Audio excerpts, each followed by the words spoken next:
Hi, Dave. Hiya. Okay. Let's see. Let's see what happens. Peace and y'all bless, brothers. Peace, God bless. I thought for a second, Hank, you had me on mute, but No, it's good now. I put everybody on mute because if a lot of people come in, it's gonna. Good. Peace and y'all bless, brother Leonard Johnson. Yo, shalom, bro. Shalom. Peace and y'all bless, brother Dave, as always, brother Hank. As always, good to see you, man. That's it. I don't know if a few people turn up today. I'm not sure. Let's see. Yeah, brother Benaiah has had some schedule changes at his job, and so he's actually going in today, which he should have been off today, but some things kind of got twisted around, so he had to go in today. So he won't be able to make it today. Oh, okay. But I'm certain he will be looking at the rebroadcast of this discussion later on. Okay. I talked to Ben Ayah. He said he hasn't got internet, so he couldn't get on. Okay. Yeah, that's it. I don't know if Delvin's coming on. I'm trying to call him. Let's see. I had a very interesting day yesterday. Did you? How so? Me and about 50 or 60 other people went to shut down a vaccine center. A vaccine center? Yeah. I bet you were met with much stiff resistance. Absolutely. And they brought out, I think there was about 15 or 20 policemen there to try and stop us. Yeah. 3 people got arrested, but we shut that place Yeah, down. we're on the Zoom anyway. We shut the place down. Yeah, we just started. Interestingly, at 7 o'clock. I told you. why don't you mute yourself? Well, Henry? He's on the phone on a Zoom call. Yeah. No, okay. No, I was talking to Delvin. I was talking to Delvin. Well, we're having a chat here, you know. Oh, sorry. Is Delvin? Is he coming on, or is he not able to come? No, I think he's coming on. Okay. He's eating. Yeah. So the great thing was I was dressed as a peace constable, so I wear this bright red jacket and a bright red beret. Okay, so I ended up arresting a policeman, and and then I ended up outside of the building, and I went back to my car because there was a police drone watching us. So I remembered everything I'd seen from Enemy of the State. Remember that film? Yeah, Will Smith. Yeah.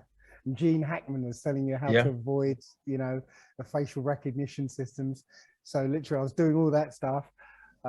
Dived into a supermarket, took my jacket off, put it in a bag, and walked out again. I changed into a high-vis fluorescent vest. Okay. I went back and nobody recognized me. Just like because all they saw was a high-vis vest. And I ended up outside the vaccine center. The people were coming in for their vaccines, and they were automatically coming to me to say what's going on, and I was able to educate them by pretending I wasn't with them. It's something such as that. I would say, hey, if that's what you want to do, go do it. I'm not going to get in the way of you doing it. I know I'm not doing it. But as far as me standing in the way, you want to go take that bullet in the arm, be my guest. I'm not going to do it. Now, the problem is though, they're only getting one side of the story. They're just being told safe and effective. They're not seeing, the people dying. They're not seeing the people getting the adverse reactions. They're not seeing any of that. Dave, I can promise you this: with the rush delivery or of this so-called thing, many people have heard of the adverse effects that it has had on people. So anyone that's doing that, I don't think they're doing it ignorantly. Not any adults anyway. So I think a lot of people just, that's what they want to do. And a man is trying to go ahead and off himself. I let him. I'm not even jumping in his way, you know, but I think there's plenty of information out here that shows that this was a hurried job, and it has had adverse effect on those who have. Some people, it has not done anything to them. They've been just fine. But I thank God there's enough information out here for those who are willing to educate themselves to know exactly what the risks are. Yeah, there is that point. And in one of my talks, it's called Navigating the Matrix, I basically said the game of this whole thing is the Most High looking for the wicked ones and you know, wiping the wicked off the earth. So you have the wicked, you have the righteous, and you're going to have a wodge of people in the middle who are easily swayed by wickedness, and they're going too. That's the way I see it, anyway. So yeah, to your point, yes, but I still think there are some righteous in that group who just haven't heard and haven't thought too much into it. Yeah, but I think the Most High on the righteous would put a spirit upon them for them to not even go do such a thing. And even if they did, it may just be that it would have no effect, no adverse effect on them. You know, so at least that's what we can hope anyway, you know? Well, yes, actually. The way the Most High works, I believe the way the Most High works is in the uncertainty, you know? So right now, if you walked into a vaccine center, there is an uncertainty whether you get the vaccine or the placebo, because there's a certain number of placebos out there. So what if, you know, the Most High works in the uncertainty, yeah? So all those who are righteous but fail to, you know, see the messages, they ended up just getting placebo and got spared the bullet. It may be. I like I said, I know I'm not in that number. That they could hold that bullet, you know. So that's just my view on this. Hank, what's going on, brother? How many people do you have that's willing to step forth and speak about how? A few people said on the channel, but nobody's. Not many people are turning up at the moment, except Leonard Johnson. Brother Leonard, peace and y'all bless, brother. Where are you from? I'm from Louisiana. Okay, I've got you down there with Brother Benaiah. Yeah, down by Fort Polk. Okay. Yeah. Okay. Yeah, I had left some comments on some of our comments. I was trying to get in, you know, dialogue with you guys, but I don't think anybody got comments on it. Can you talk up a little louder? Yeah, I had left a couple of comments. I was trying to make some contact with you guys. You know, when you start dealing with the Old Testament versus the New Testament, you know, just a lot of people don't see what the New Testament is. They don't see it for what it is.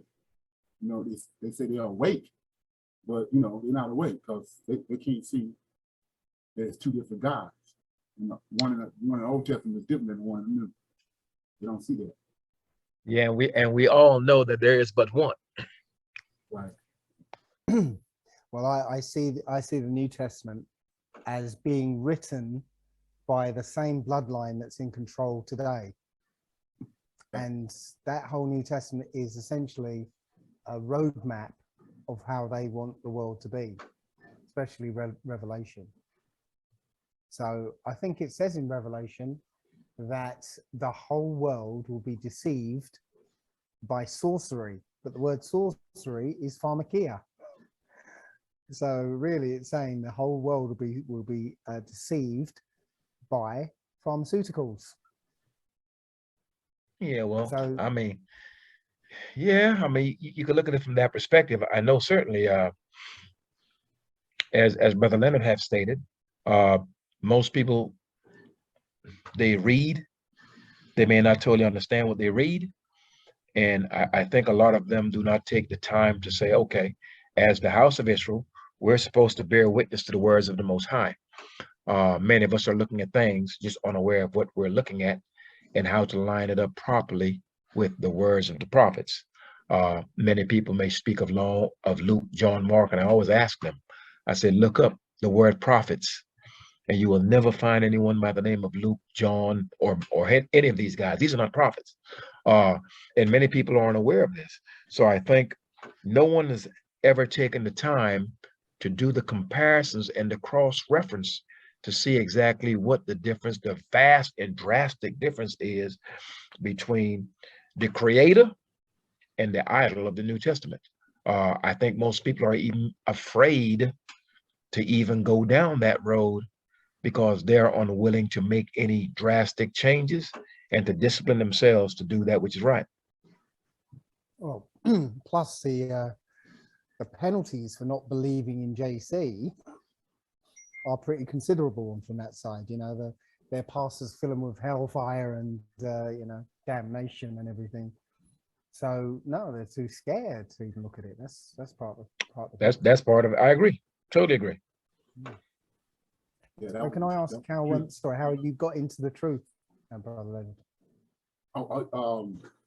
Back in like 98, 99, I was working on the road, you know, working doing construction work on the road, going from, you know, environmental work, what I did in the Army.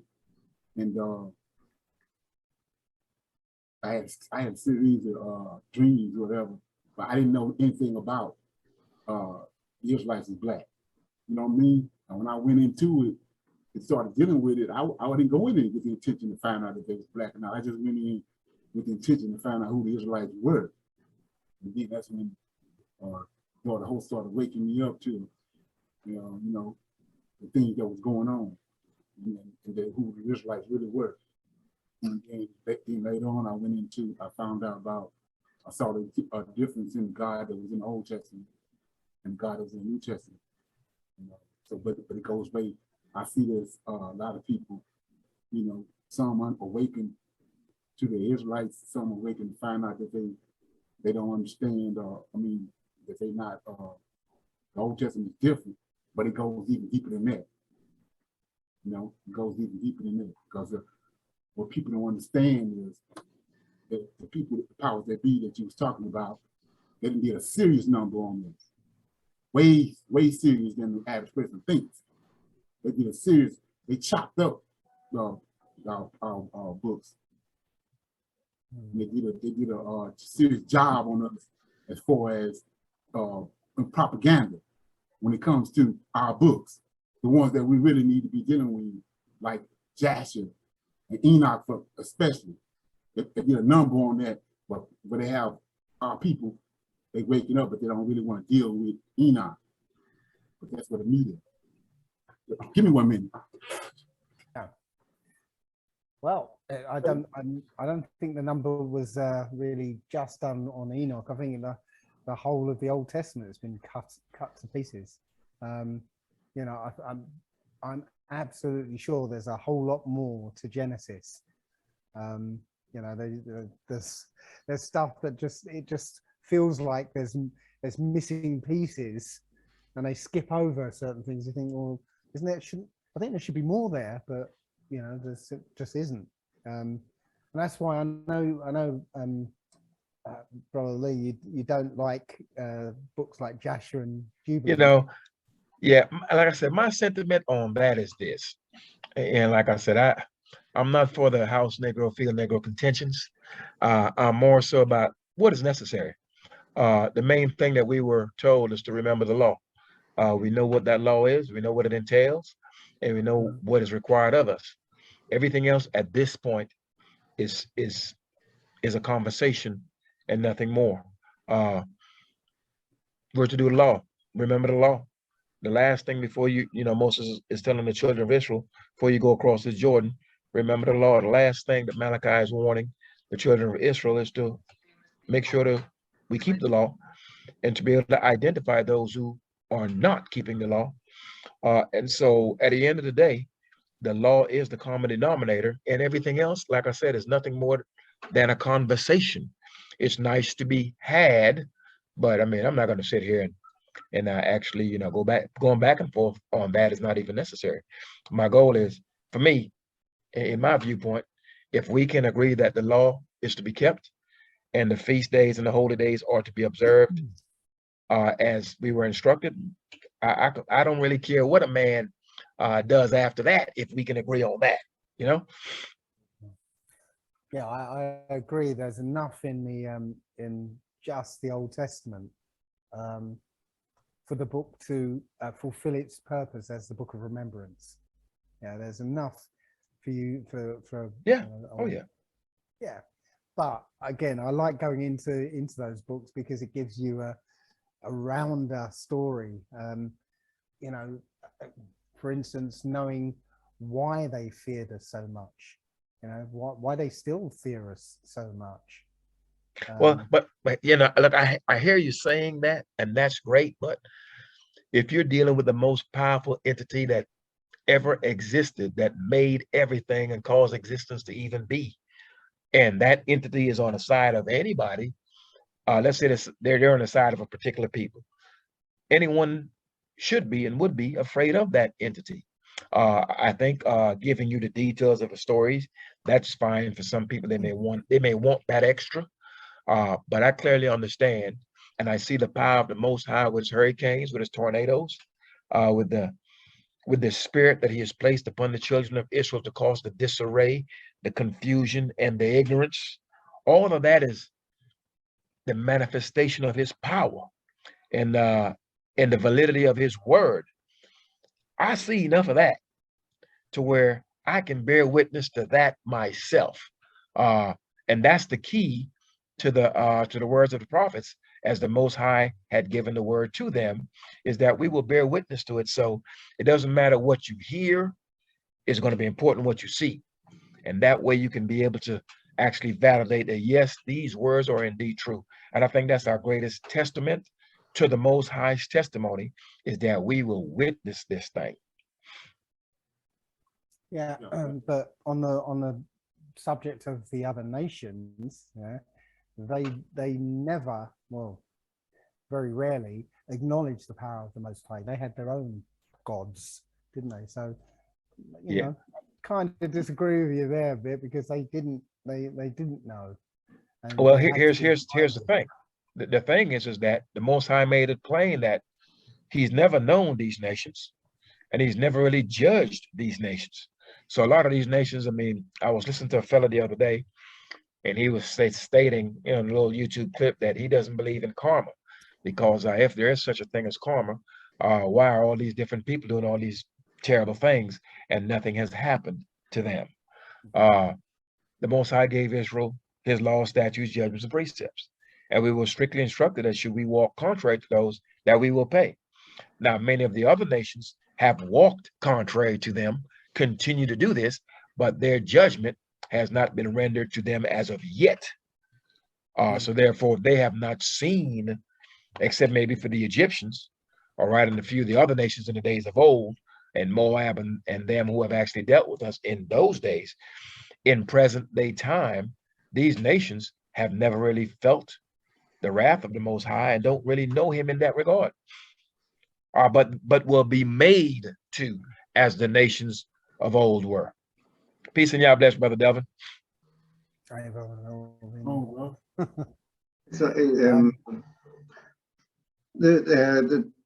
the Old Testament or the Book of Remembrance. Well, you're on mute, Brother Delvin. You're on mute. Unmute your button. There you go. Now the 66 books what they show, but apparently there's supposed to be around 80 books. Yeah, I mean, it could be 100. I think it was. I just got to ride with the law. You know? But we know that 66 books ain't getting it, because one of the things I say about that book, you know, and like I said, I mean, I want to say it now. I'm not here to try to usurp nobody. I'm not trying to, you know, teach nobody. It's just that I'm saying from what I got. So anyway, you know, like I said, the book of Enoch, they was reading. It wasn't any King James Bible when our forefathers was alive. So you have to ask the question, what was they reading? And so then when you go to find out that Enoch was taken up, he was taken up and he given a book and he brought it back down. That's what they was reading. So my example of that is in Genesis chapter 1, verse 26. Who is that when it says, let us go down and make man our image? Who is that? They tell us it's the Father, Son, and the Holy Ghost. I mean, no one here is buying that. I mean, we're Israelites So here. We strictly do not adhere to a Trinity or a Godhead of three. We don't adhere to that. Right, I understand that. From, like I said, I've been listening. So, who is it? Is my question. Well, I've got my view, but yeah, who is it? Who you think it is? Okay, well, when you look at the word Elohim, well, right. if you apply the rules of Paleo Hebrew to that word, it actually means angels. Right, exactly. So it was the angels that did that beginning part. They created males and females, pre-humans, and then later on in chapter 2 verse 7, it's the Lord God, or Lord Elohim, the Lord of the angels, formed Adam. Yeah, so that's where it changes from, I hate using that word God, but it changes from God to the Lord God. Yeah.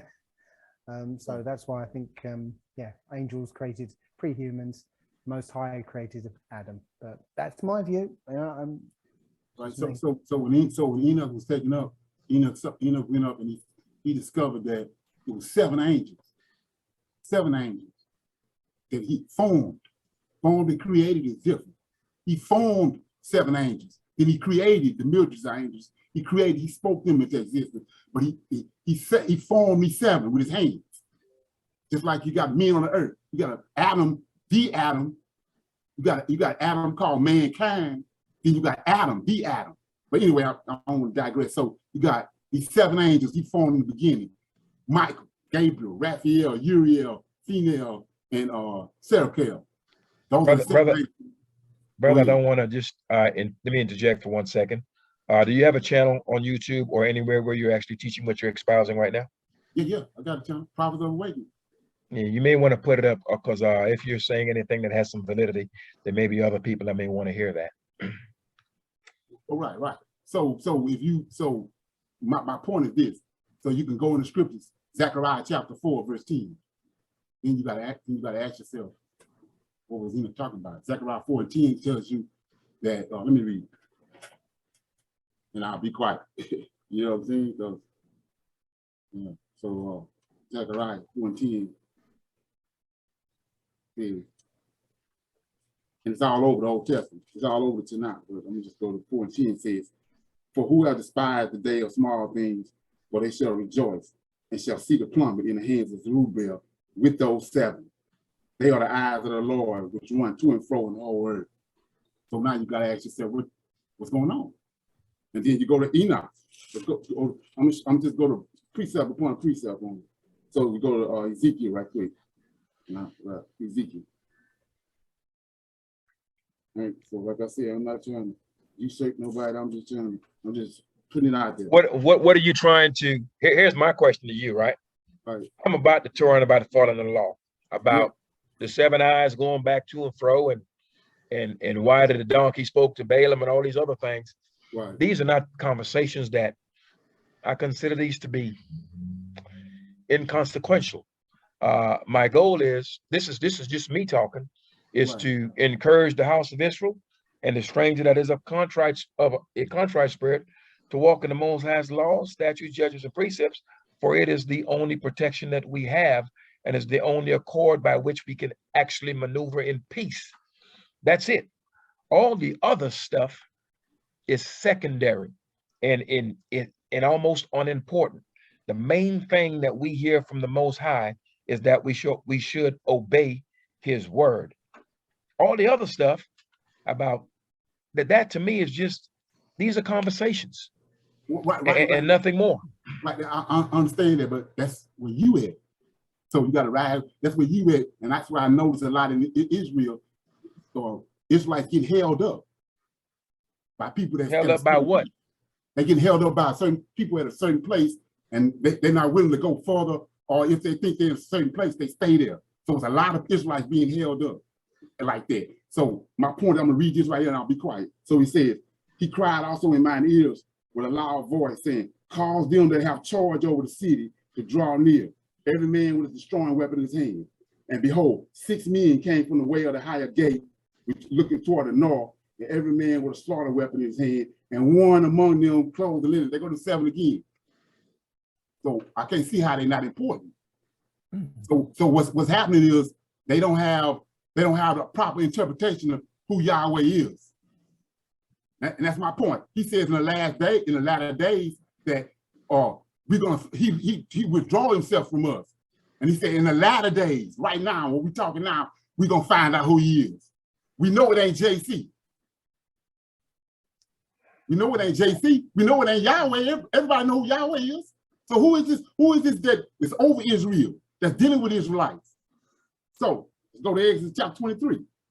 Well, hang on. I mean, okay. I've got to go. I've kind of got to go with Brother Lee here, because you know go ahead, bro. He's kind of right, because you know the overall thing is that we've just got to remember who the Most High is and what he's commanded us to do, and it's pretty simple, really. Yeah, that's what I'm trying to show. That's what I'm trying to show who it is that we're dealing with. That's the point. He cast us off, and he said that he's going to in the latter days he's going to show himself. He turned his back on us, and he said in the latter days he's going to turn it back to us. Sure. There's no one here that's not clear on that. Yeah. Okay. I mean, I still don't see what your point is. Okay, so I'm waiting for you to kind of get to your point, but your point is just you're all over the place. Okay, so yeah, because I mean it's new. So if you go to Exodus chapter 3, you go to Exodus chapter 3, and then y'all can go back to what y'all doing. I'm gonna listen. You go to Exodus chapter 3. Who did Abraham deal with? Who did Moses deal with on the mountain? Who was that? Brother, if we got to explain that to you, you need to read some more. I'm asking you because this is what the problem is. Brother, here's a question. Look, let me be clear to you, because I'm at the age to where I don't have the tolerance for foolishness. Right. Understand this, brother. I'm not here to question you about anything you believe and what you know. No, you don't understand that, because you seem to come here. Look, I've got a grandson in my house. I'll go and play with him before I sit here and argue and go back and forth. Hold on. And go back and forth with a grown man that I don't even know. Here's what I want you to understand. We are here for one reason: to magnify the Most High's law and make it honorable, and give glory and honor unto his name, and to encourage the children of Israel to walk after the Most High's laws, statutes, judgments, and precepts. This is not a ABC 1, 2, 3. Who is that on the mountain? Who is that doing this? This is not even this discussion. I'm beginning to think that you did not read exactly what this topic and the subject matter was supposed to be about, because your intention is to come here and make this about you. So here's what I'm going to do. I'm going to hold on. I'm going to sit back and let you do what you have been doing. Continue. Okay, that's not the case. All I asked was one question: who is it that was on the mountain that Moses talked to? That's all I asked. I'm going to say this: if you have to ask, the other brother, I'm going to answer this for you, and then they can too. If you have to ask me that, you've got a whole lot of reading to do. No, that's not the case. It's like that's what I see. Well, whomever it is to you, let it be that. That's my point. If whatever you think it is, or whomever you think it is, I'm cool with that. Okay, well, this is what I do. Y'all just go ahead. I continue listening, bro, because I mean, it's not gonna get revealed if I don't ask questions. So well, brother, look, here's the deal. If you have the answer, right? Let's not play kindergarten games. You seem to, brother, you're coming from the perspective as if you have something that we don't know. So here's the situation. Instead of us playing these kindergarten games, we're grown men. Right. So go ahead and tell us who it is on the mountain, because it seems as though you're projecting as if you know. So here's what I want you to do. You go ahead. We'll let you have the floor, okay? You've taken us off topic already. And you go ahead and tell us exactly who it was that Moshe was speaking to on the mountain. We already know, but apparently you know something that's totally different from what we know. So we'll listen. I'm just going by what the Bible says. It's an angel. He's dealing with an angel on the mountain. Oh, okay. That's what the Bible says. All right. Okay. When you go read it, that's what it says. Here's what I want you to do. Here's my question since you said that, right? Because I know certainly the Most High told Moshe to ensure that the people that were clean and that no one broke into the cloud, no animal, no man, for he was there on that mountain at that time, and we heard the Most High's voice, not an angel's voice. So here's what I want you to do for me, okay? I would like you to actually state plainly exactly what chapter and what verse does it state that on the mountain when Moshe was speaking with the Most High or communing with him, that it was an angel. I got it right here. I've been over this 1,000 times. Say, now Moses kept the flock of Jethro, his father-in-law, the priest of Midian, and he led the flock to the backside of the desert. And he came to the mountain of God, of Horeb, and the angel of the Lord appeared unto him. That ain't Yahweh, brother. That's bro, okay, what are you talking about? Are you talking about the burning bush situation, or are we talking when the Most High speak? Well, you don't have to ask a question like that. We have all read this. Where are you coming from with this? When the Most High addressed Israel on the mountain and he instructed us not to even go nowhere close to it, it was the Most High speaking to the congregation of Israel. And we were afraid of his voice. When Moshe came across, the burning bush situation is clearly an angel of the Most High. Right. I don't get your point. What is your point? Exodus 23. You see what I'm saying when I read these verses? I'm not seeing what you're saying, brother. You're all over the place. Okay. I'm on Exodus 23, verse 20. They're on the mountain, and Yahweh is talking to Moses. He said, "Behold, I send an angel before thee to keep thee in the way and to bring." Okay, we know that to guide the children of Israel as we're moving through the wilderness. We already know this. So, like the brother. What is your point? So the brother just said that it's Elohim's. Israel, God is over Israel. Is an Elohim. It's not Yahweh. Okay. Where are you going with this? Where are you going with this? Because I'm trying to establish the order that's in place. Yahweh have in place. Listen. Let's hold it down for a moment. Yeah. First of all, please forgive me. Please forgive me. I'm sorry that I was late. I never got the link, but everybody. Peace and bless, brother Devin. Your peace and love to all you, Dave, Lee, all good. Henry, Wagwan. Brother, I'm so sorry. I don't know you properly, so I can't really call you by your name. But, his name is Leonard. Sorry? Leonard. His name is Mr. Leonard Johnson. Leonard. Yo, Leonard, what's up? Brother Leonard, make sure you do put forth your link. That way all the people that will hear this can come and actually listen to what it is you're espousing. Okay, that's good. Firstly, I'd like to say that Henry, let me know Leonard's background, what he knows, what he does, and how is he on this call. No, because when I put out the title, how did you get changed by the following the Most High's laws, following the Book of Remembrance? That's the title. We don't have to talk about this. Okay. Now, Leonard, where are you from? Where do you live, Leonard? Louisiana. Louisiana, right. And what do you do for a living? What do you do? This right here, in the script, in the book. Say what? Say that again? In the book, I got a website. No. What do you do for a living? What do you do in life? Retired military. Retired military. Retired military. Right. Thank you. Okay. That explains a lot. Okay. That explains a lot. That's great. First of all, you don't know me. My name's Delvin. I'm in the UK. I do fitness. I do lots of stuff, and I love, believe in, and fear the Most High. And I'm doing my best to walk through this journey with all us the same, but all our lives and experiences are different. Okay. Right. Now, first of all, you're from a military background. Yeah. Right. That explains your aggression. Yeah. The aggression you have is unnecessary. That's the first thing. Right. If you're walking in the Most High's word, you don't need that aggression. Relax, calm, and just talk. Where you are at right now, I think Dave and Lee far surpasses that. You have to find that out. And this talk, I've been listening. Let me finish. Yeah. Okay. Listen to these guys talk, and you'll know that you are a lot behind, not in a bad way, in a good way, behind their knowledge and experience. You're behind mine too, but I don't have the same wealth of experience and knowledge as Dave and Lee. Now, it'll do you what will be best for you right now is listen for a moment of what Lee and Dave has to say.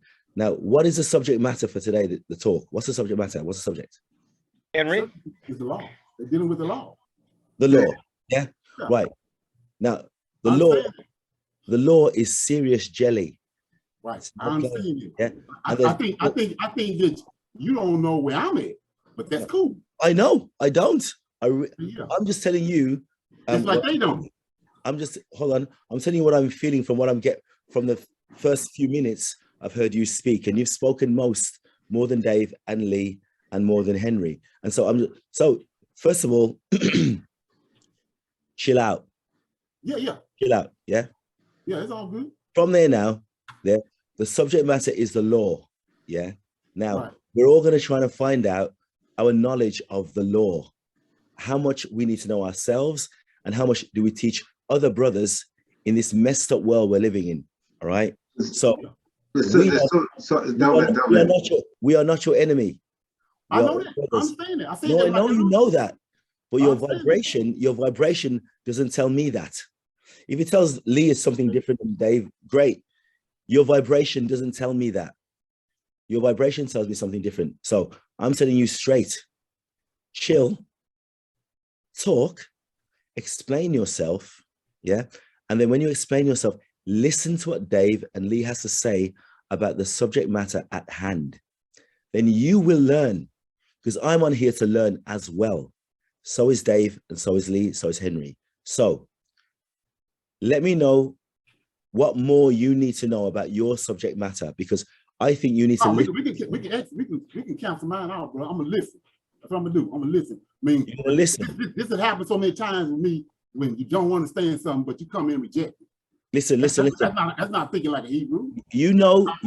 Listen, in Ecclesiastes, right, Solomon tells everyone, yeah? Right. He tells everyone. Right. Listen to me carefully, all right? Knowledge is not power. Knowledge can easily be bullshit, because you can know a lot of nothing. Yeah. And still think all the profanities we are dealing with the Most High's people. They're listening, and we are not to be speaking profanities when dealing with the congregation of Israel and those who are. Please forgive me. Please forgive me. Listen. Let me apologize first. I should have said BS. All right, BS. Yeah, not the word. So I apologize, Lee. All right. Now, increased knowledge is increased sorrow. The more you learn, the more you're going to be upset, because you're going to find out what you've learned hasn't been correct. Okay. So again, sorry, Lee, about the BS. Yeah. But when you know, the more you learn, the more sorrow you will have. There's a lot of sorrow there. Yeah, a lot. But knowing that sorrow is the power, because you then strive to learn more truth and learn more of what you should be learning. Right. Only unless you emancipate yourself, even though I'm not a Bob Marley fan, he said the truth. You have to emancipate yourself from mental slavery, meaning how you discern. You have to discern in a certain way, especially when you're speaking to people who have certain knowledge of your subject matter. Right. Yeah. So we all got to listen and talk and speak and learn together. So your aggression straight away has to calm down. Yeah. And you then explain what you want to put over to us. Even using the word you use for the Most High, I don't use those words. Dave said he doesn't use the God word. I don't use those words either. All right. When I'm in prayer, it's my personal business. I ain't gonna tell anybody what I pray about. It's my business, and so it should be yours. You have your own relationship with the Most High. Right. I register the Most High's name by saying the Most High.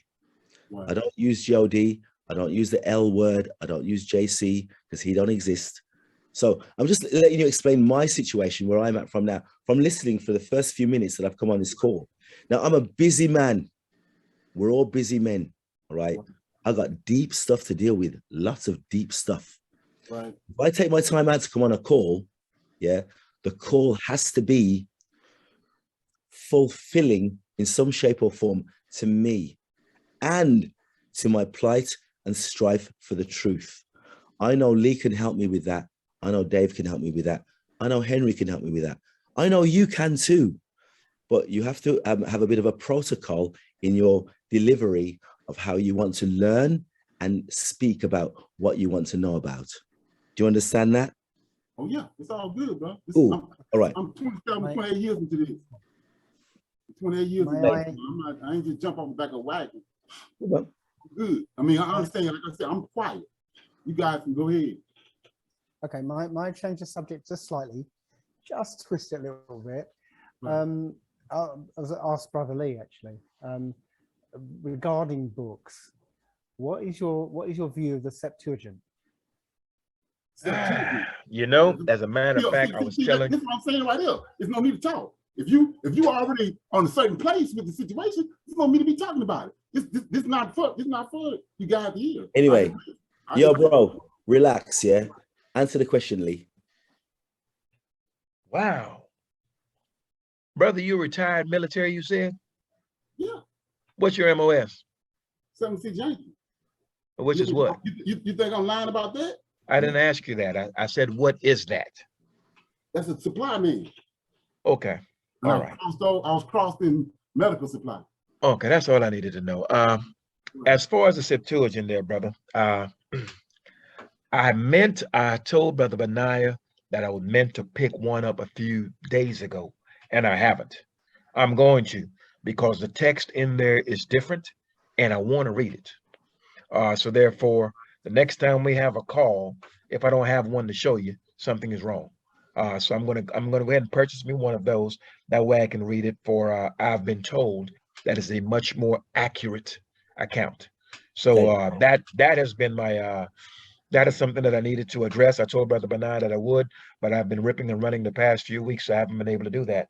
But I'm going to make it my business to purchase one of those. I want to say the Brenton Septuagint is probably one of the better ones, and I will make sure I do that. Okay, I want to put my opinion on that if it's all right. Talk, bro. Go on. Yeah.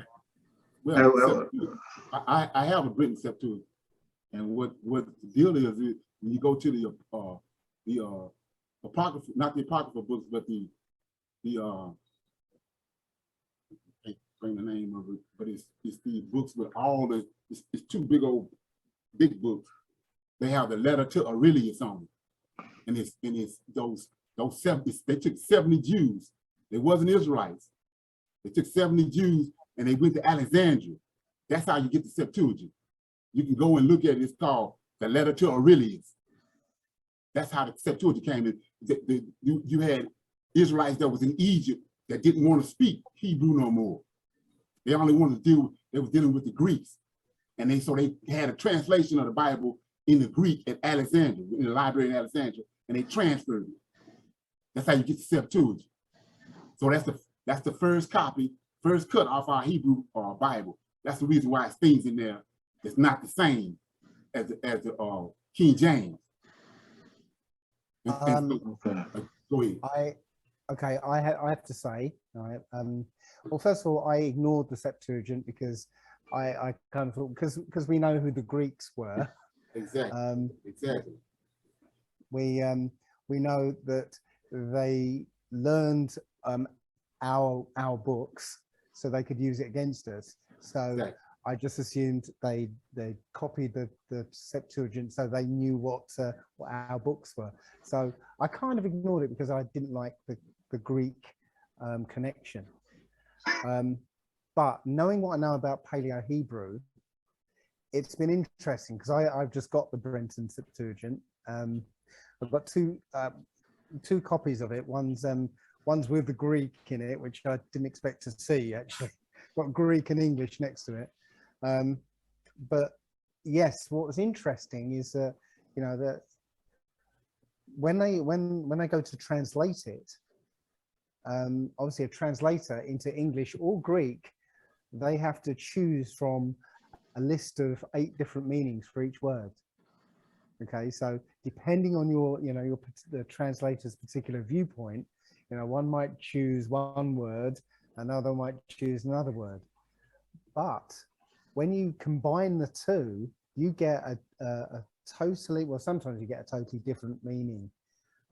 than both of them, because I don't know if you've heard my example of the difference between English and Forrest Gump. That wasn't Forrest Gump. Just gave it away. English and Paleo Hebrew. Have you heard that little demonstration I do? I have not. I don't think I've seen that or heard of it. I have many times. These are the books I'm talking about. These are the books I'm talking about. Pseudepigraphers, right here. Pseudepigrapher. So pseudepigrapher takes you to pseudepigrapher makes you understand what the What are they? Show me again. Show me again. It's Lift it up. All these are all the books. Lift it up. What is it? The pseudepigrapher. And you got two of them, two versions, two volumes. Okay, cool. So within these books right here, you got the letter to the Aurelius, and it tells you how the Septuagint came about. You had Jews, a majority of Jews in Egypt. That's how we get the New Testament. They was cross-referencing the Egyptian Book of the Dead with the Tanakh. And that's how they came up with that, because that's why you got different things got to deal with the sun and all that in the Old Testament, in the New Testament, because when they concocted it, not only were they dealing with our Redeemer in the Old Testament, which I was trying to show you guys who the Redeemer is in the Old Testament. We had a Redeemer before the New Testament. Before they concocted JC, we already had a Redeemer. Isaiah 44:6. We already had a Redeemer. Wow. Okay. Lee, you stroke your beard there. You stroke your beard there, yeah? Go ahead, talk. Yeah, so we already had a Redeemer. So when you go to Isaiah 40, Leonard. Yeah. Relax. Relax. But that's how I talk. I'm not angry. That's how I talk. We know you're not. We know you're not. I ain't mad at nobody. That's how I talk, bro. We know you're not angry. We know you're not any of that. I ain't mad at nobody. I ain't mad at nobody. I'm not void, boss. Believe that. So anyway. Lee. Talk. Gentlemen, as we're supposed to be addressing this, I would have hoped Brother RP is no longer showing up. His mic is mute as well. Yeah. He'll probably come back. Okay, it would have been interesting to hear his point of view. I really ask him to come on. Ask him to come on and introduce himself and speak. Well, I don't see him anymore. He's no longer here. He can hear you though. He may be still here. Yeah, here he is. He's coming. I think he's coming. Sorry there, brothers. I had kids in the background. Brother, introduce yourself. Go on, no, talk. So I've got to say, it's a pleasure to meet all the brothers today. I met Dave. Dave, I don't know if you remember me. I came out to see you. When? Oh man, I took a drive. I saw Brother Dave on his channel, and then I reached out to you. I sent you a text, and then I said, "Listen, I'm just going to come and take a drive and come and see you." We got talking. He kind of redirected my path, because you're hearing a lot of things from different camps and different people and so on and so forth. And then he set me straight on New Testament, and I was like, okay. And then I tuned in. I watched the channel for a couple of times and so on and so forth. And what I think I enjoyed was the fact that you guys were in convocation, but you weren't in argument. You weren't really up against each other. You were just that's discussing. key. And it was just a pleasure to see brothers that look like me talking in a calm and capable manner and really kind of just conversing. Don't all have to share the same views, but it was just lovely to actually just see everybody coming along, so it's a great pleasure to come along, and I'm glad you put the event on today. So yeah, I mean, and Brother Lee, I've tuned into you plenty of times. I've got to say you're good motivation in the gym. So when you're training and you're hearing, good and sound doctrine, that really works. And I would encourage you to do more sessions like this, because I think many of us are taking this journey on our own, because we're hearing so many, I don't even know how conflicting views. Conflicting views is perfectly right. And I think for those of us who are kind of walking on our own, we kind of need a sensible forum to be able to kind of discuss, show some respect, and learn. This is what we're here to do, right? Is to learn from each other. Remind me, did you get caught up by the camps? You know, it was a strange one because I don't know if you remember, Dave, when I spoke to you, I knew something was off in the world, and I think I knew something was off in the world, I guess, probably around 9/11, probably around when banks were playing around with our money and so on and so forth. And, you know, life just didn't seem to add up. And I think, well, for me, I think when the world started to take a bit of a turn, and we started to see a lot of brothers, both in the United States and in the UK, consistently, let's just say how it is, being killed by those people who are supposed to be protecting us, then you have to kind of look at the world and say, well, we seem to be getting the same kind of messages from Martin Luther King and Malcolm X from back in the day, from the 60s. We're still pushing out the same stuff. Something's not right. And so that led me on a bit of a journey. And then I started to look into African history. And I used to study under a guy called Robin Walker from the UK, who's, I think he used to tutor Akala. I don't know if many of you know who Akala is. And from there, I started to go on a journey of just sort of understanding who I was, you know, realizing that, you know what, we're not all slaves, or we didn't come from slavery. We have a rich history. And then really kind of following down in that route around 2017, 2018, I was introduced to a brother who was part of the camps. And we started to talk about, you know, I guess Moses and the significance of Moses and where we appeared in scripture. And I think since then he was, you know, we've been having chats and so on. He wanted me to come down and join his camp and so on. And I've always stayed away from church. I've always stayed away from religion. And there's an old saying, anyone that would have you as part of their group is probably a group you don't want to join. So I started to do my own research. How long before JC got mentioned? Oh, JC was straight in there. It was straight in there. But I, you know, I've always had my doubts in some form or another, but I was prepared to listen. And I think that's how we have to come to this, is to listen to each other and, you know, just trying to get some kind of respect. So is it Delvin? Yeah. Delvin, I like watching Delvin because Delvin's always listening. He's always trying to take in the information and so on and so forth. And I think from that perspective, I kind of say, yeah, I think that's what we need to do, is we need to kind of just listen, try and take in more, try and learn from each other. And, you know, I'm really, you know, from that, I started to actually then sort of unpick things for myself. So I started to look at, I think, really kind of following Brother Lee's guidance of, and his teachings about, you know, where things were not matching up between the Old Testament and the New Testament, which really, I guess, Dave, from your question, I kind of suspected, but I didn't have any evidence. And it wasn't until you start getting the evidence that you start making some real decisions for yourself and start looking into it for yourself. And I think the underlying thing that we're trying to all say here, I would imagine, is just do some reading, people. Read, you know? Yeah. Read. Yeah. Don't expect some guy to stand on a pulpit and tell you how to think.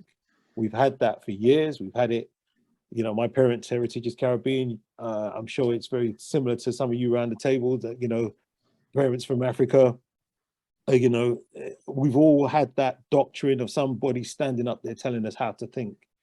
And it's about time we pick up a book and read for ourselves.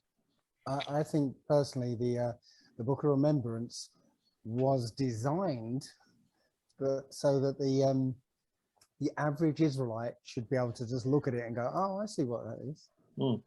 If it wasn't for the manipulation of the New Testament, putting you know, JC colored glasses over everything, then it would be easy for everybody to read. I mean, it certainly was for me when I read it for the first time.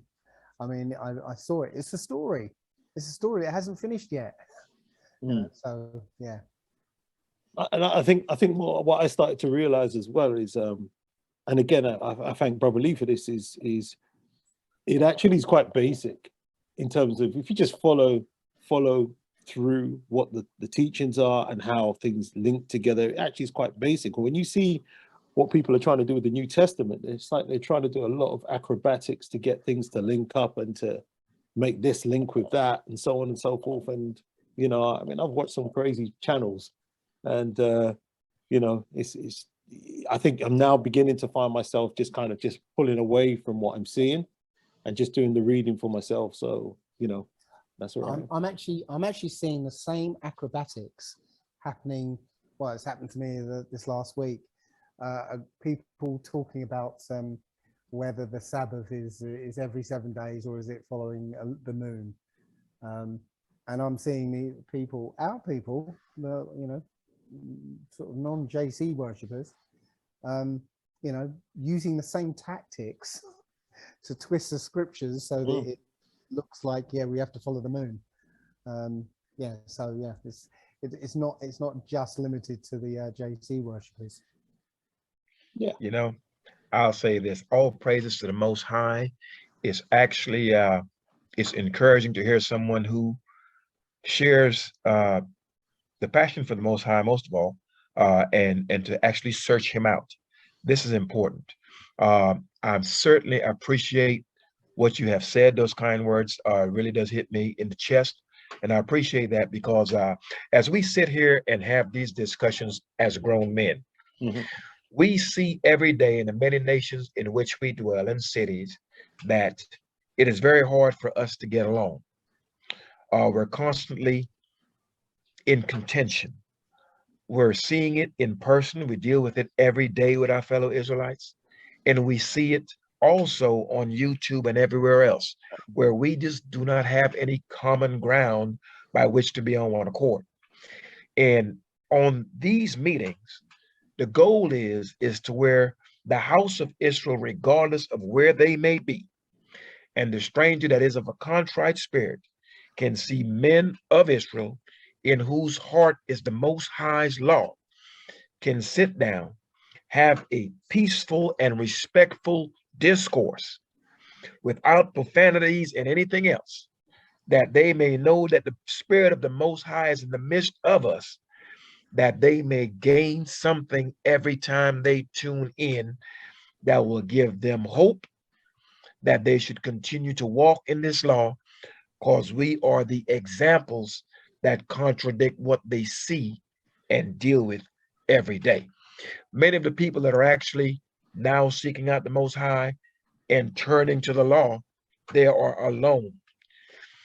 And when I say alone, not necessarily so because the Most High is going to strengthen them, but they're alone in the fact that more often than not, they're the only one in their house or in their immediate vicinity that's actually taking it to heart to walk after the Most High's laws, statutes, judgments, and precepts. So for them to tune in and see other people in other places of the earth who are in allegiance, who are walking on that same path, it strengthens them because they're seeing wickedness every day and there's no one around them that has any respect unto the Most High's law, statutes, judgments, and precepts.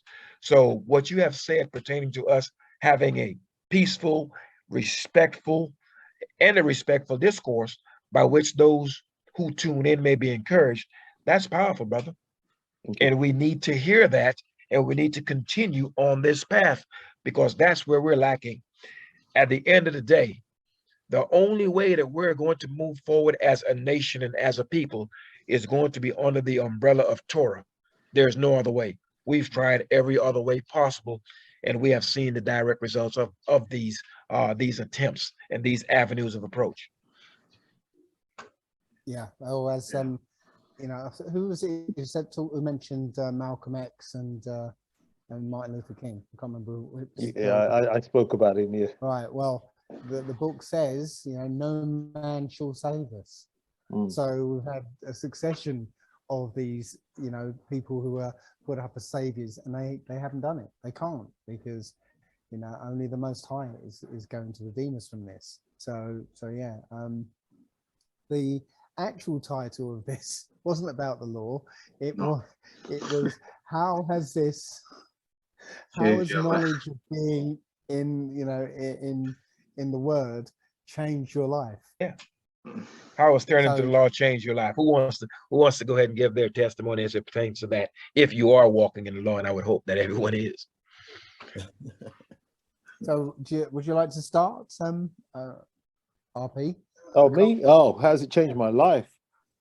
Well, we're not going to call you RP. Who we? Oh, sorry. So my name's Rydell. My name's Rydell. Rydell. Okay, Rydell. I don't do a lot of social media and stuff along those lines. So I generally just tend to keep myself out of it. I'm not trying to be famous for 5 minutes. Yeah, for me, I guess it's clarity is what the law brought to me. I think for my part, I think like many others, we're all searching. We're trying to search for some kind of meaning, trying to search for some kind of understanding. We're given a lot of direction from various different things. I read a lot of books about how to live your life, and what you start to get is just conflicts. There's constantly this feeling that, you know, should I be chasing money? Should I be chasing, you know, glory? Should I be chasing after material items and so on? But I think for me, I needed order. That was what I needed. I needed clarity and order. You know, spinning so many plates, you know, family life, work life, all the rest of it. I just needed a way in which I could actually, I guess, separate the wheat from the chaff, separate the ability for me to be able to actually just make clear and constant positive decisions. So it changed my life in that respect. And I'm fortunate, you know, I've got a really good conversation with my dad. You know, we get on really well. And, you know, I spoke to him about it, and I've told him about my journey, and I've told him about my path, and he totally gets it. Does your dad know the earth is flat? We don't speak on that level. He's he's an octogenarian. He's a guy who's not going to go down that path just yet. Does your dad know JC's fake? He's not a JC fan, put it that way. Okay. He's not a JC fan. He always knew something was wrong. He was growing up in the Caribbean. He always used to think something was wrong when there was a white minister in a black country telling people how to be good. And, you know, then does he recognize the Book of Remembrance? Does he recognize that? I think my dad's had a poor relationship, thankfully, a poor relationship with religion. Good. So he doesn't really trust religion. He does what he was told to do. Yeah. But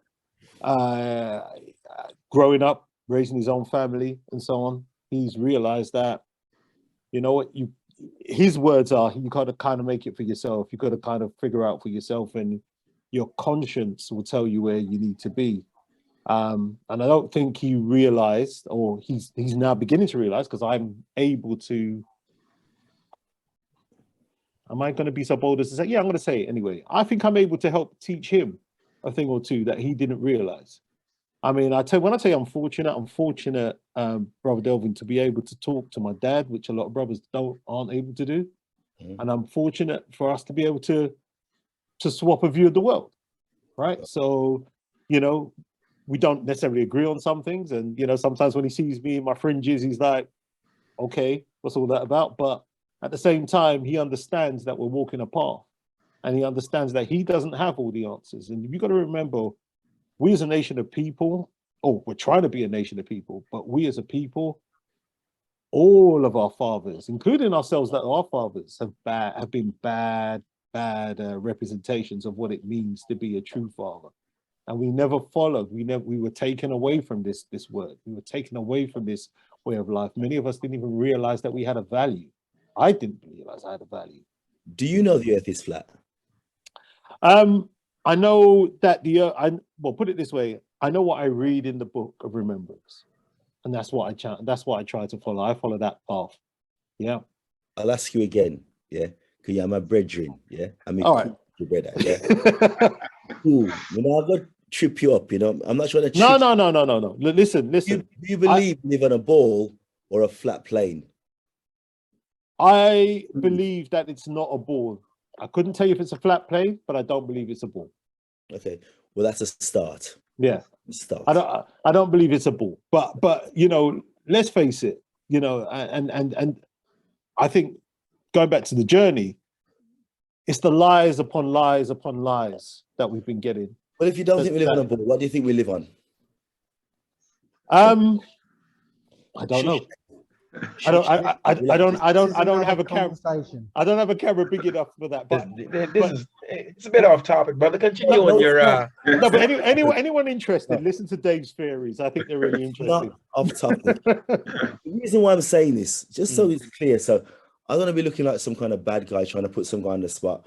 I just want to know from where my brother's coming from. You know what I'm saying? Because if we have our own perceptions of where we live, where we come from, okay, that's great. If it's different from the next person on this talk, we have to kind of give a person a chance to explain themselves. Okay? Because if their perspective is different from where we live, from where I know we live, to what they think, the foundation of their conversation matter may come from a place which will already be off topic. You understand? Can I? All right. So let me be clear about my position. Okay. I share very similar to position to Brother Lee. Yeah. Which is the only thing that matters to me is the law. Everything else, it will all be revealed in time. I really don't care about whether or not the world is flat or whether it's round. You know, for me, we've been given these commands to follow. So everything else is really kind of neither here nor there. Whether or not we follow the feast on the right day or the wrong day is what's written in our hearts that matters, in my opinion. Yeah, because that's the guidance I was looking for. Well, you know what? NASA are always going to lie. The governments are always going to lie. Everybody's always going to lie. The point is, what way do we need to go? Yeah. What way do we need to follow? How do we treat each other at a baseline level? Because I haven't got a rocket ship to go and check whether the earth is flat or not. Yeah. All I have is a conversation that I can have with my brothers. Yeah. And if I feel that they can help me with that part of my path, I couldn't care less whether the world's flat or whatever else. Well, I care. And just to finish, you know, for me, if the world is flat or the world is round, it still matters how we treat each other. If we're not treating each other well, then it doesn't matter whether the world is flat or round. Yes, it does matter. Yes, it does matter. All right, go ahead. Please. 1 second, German. 1 second. Let Lee go. Lee has to go here because No, it's fine. It's fine. Hear what? Listen to me. Yeah. You don't have to believe in what I believe in, right? I'm not asking anybody on this flat plane we live on to believe what I believe, right?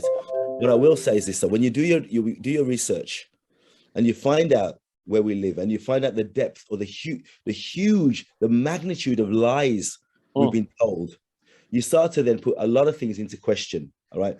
When you start to put a lot of things, when I say a lot, everything into question, you get a lot of clarity, and it comes with sorrow. But I love that. My life is full of sorrow, which I love because I'm not comfortable in this environment. This system is a disgusting, satanic system. And all what we've learned from Pickney to Big Man and our parents as well has been lies upon lies upon lies. But then when you do hear a bit of truth, you can work with it and see you discern with it and you pray with it and you go with it. Now, I'm not going to tell you right now that, yo, man, you should know that this, you should know that. I'm saying do some more research on that. Speak to Dave about it. Dave can clarify a lot of things on stuff, and that will help your journey finding more truth, because I know it helped me. You know, talk, Dave. I do have to say though, I don't think in this instance it matters that much. Flat Earth was a huge catalyst for people who didn't understand that they were being lied to on a massive scale. Yeah. If you already know that you were being lied to on a massive scale, and you know something comes up and you go, I know that's going to be a lie, you know, let me check. Yeah, it's a lie. Yeah, then the switch has already been flipped. You know, you don't need the flat Earth. The thing is that there are many levels to awakening, many levels. Yeah, and yes, you're right. All of us are at different levels. I don't need to promote or push that the Earth is flat. All I want to do is assess people's knowledge who are on the You tour. can't do that. You can't do that by saying, looking at pointing at one topic, because No. there are loads of people. There are loads of people who've woken up to the flat Earth, who haven't woken up to everything else. Haven't Yeah. woken up to the Exactly. New World Order. Haven't So- woken up to. 100%. So I'm just bringing my brother RP, up to where I'm at, and as far as how much that's helped me, but it's going to help him and others as well. There's lots of factors and lots of avenues and roads to finding out truth. Okay, Right, but we were actually listening to what what it's done for him. Yeah, and it's great and it's amazing. Well, I thought I didn't know it finished. Huh?